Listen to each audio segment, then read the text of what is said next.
ассалому алайкум дӯстон, хуш омадед ба шабакаи мо. Дар навори имрӯза оиди тозатарин ва муҳимтарин хабарҳо аз ҷаҳони ММА гап мезанем. Шумо бошад моро бо лайк ва комментариҳои худ дастгирӣ кунед. Мо бошад наворро оғоз мекунем. дӯстон, ба шумо ширкати шифофарморо тавсия медиҳем, ки шумо аз ширкати шифофармо ҳама намуд дороҳои гиёҳиро дастрас карда метавонед. Аллакай чанд сол мешавад, ки мо бо ин ширкат ҳамкорӣ мекунем ва ба боварии комил ба шумо низ тавсия медиҳем. Шумо метавонед, ки аз ширкати шифофармо дороҳо барои хароб ва фарбешавӣ, барои дил, барои дарди мушакҳо, барои хунукзадагӣ, равғани тозаи сиёҳдонаро дастрас кунед, ки ба ҳамаи дардҳо шифо мебахшад. ҳамчунин ширкати шифофармо ҳиҷома доранд, ки дар он ҷо фитобочка, массаҷ ва ҳиҷома бепул аст ва шумо метавонед, ки рафта ҳиҷомаи бепул гиред. Барои ҳамин худи ҳозир ба рақамҳои дар рӯи экран буда занг зада дороҳои гиёҳӣ дар кории худро харидорӣ кунед ва ҳатман аз номи канали мо паҳлавон салом расонед. чемпиони вазни ним сабуки UFC Илия Топурия гуфт, ки баъди Макс Холлоуэй ки рақиби навбатии ӯ шуда метавонад.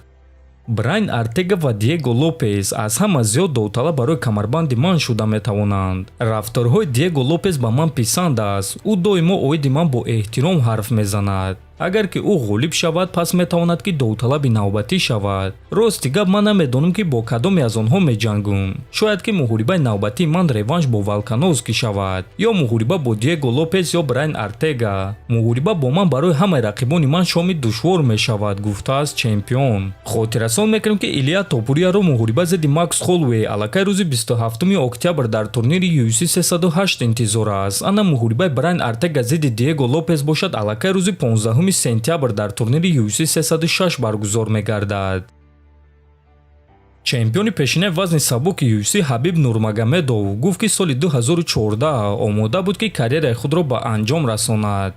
ин аз ҳама давраи мушкил дар кариераи касбии ман буд. агар ки шумо дар ёд дошта бошед, ман дар муҳориба зидди Рафаэл дос Сантос пирӯз шудум ва баъд дар вақти тамрин пои ман шикаст, маро ҷарроҳӣ карданд. дар ин муддат Рафаэл дос Сантос чемпион шуда тавонист, аммо хостум, ки баргардум. лекин боз пои ман дар вақти тамринҳо шикаст ва боз маро ҷарроҳӣ карданд. баъдан ман баргаштан хостум, аммо ин дафъа қабурғаам шикаст. баъди он боз пуштамро ҷарроҳӣ карданд ва ҳамаи ин корҳо пайдар ҳам рух дод ва барои ман давраи хеле душвор буд. дар ёд дорам, ки ба падарам чунин суханҳо гуфтум. шояд ин огоҳӣ аз худованд аст, ки ман бояд дигар идома надиҳам. падарам бошад дар ҷавоб ба ман гуфт, ту набояд, ки таслим шавӣ. вақте ки ту бо чунин санҷишҳо рӯбарӯ мешавӣ, ту бояд қувваи худро нишон диҳӣ, ки ту бақувватӣ. агар ки ту сус бошӣ, пас ту метавонӣ, ки таслим шавӣ ва ҳамаи кор тамом мешавад. дар ёд дорам, ки ӯ ба ман гуфт, агар ҷангидан хоҳӣ, пас ту бояд, ки ҷангӣ. агар нахоҳӣ, пас бе ту ҳам шогирди ман дар UFC чемпион мешавад. бо ту ё бе ту,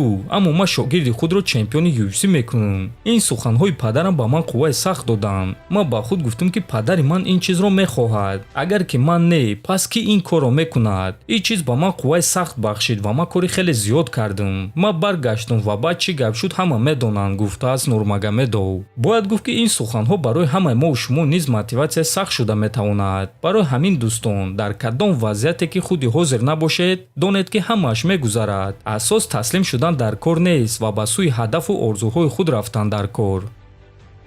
топови ҷангори вазни ним вазнини ACA Фаридун Одилов дар саҳифаи иҷтимоӣ акси худро бо рақиби дар пеш истодааш Адлан Ибраҳимов нашр карда чунин суханҳо навишт. дар ин ҷо шумо дар чеҳраҳои мо табассумро мебинед, лекин иншааллоҳ мо бо шумо рӯзи 13 декабр дар Москва вомехӯрем ва ба ман бовар кунед, дар он ҷо дигар табассум намешавад. дар он ҷо ҷанги феъл, гӯштин ва рӯҳ мешавад. мо ду намояндаи клуби Аҳмад ММАем. дар ҳама ҳолат камарбанд дар клуби мо мемонад. аммо бо розигии худованд ман гурусна ва омодаем иншааллоҳ. ассалому алайкум ба ҳама бародаро. ҳамаро рӯзи 13 декабр дар шаҳри Москва интизорам. иншааллоҳ то мурдан меҷангем. ба номи бузурги фахри Точик, навиштааст Одилов. хотиррасон мекунем, ки муҳорибаи Фаридун зидди Адлан дар финал барои камарбанди чемпионӣ, барои камарбанди гран-при ва $1 миллион мешавад ва мо албатта ки ба Одилов омодагиҳои хуби беосеб ва ғалабаи дурахшон орзумандем. дар ҳамин ҷо дӯстон, навори мо ба анҷом мерасад. фикру ақидаҳотонро нависед, ҳатман дар канали мо обуна шавед. то боздид, хонободу сарбаланд бошед.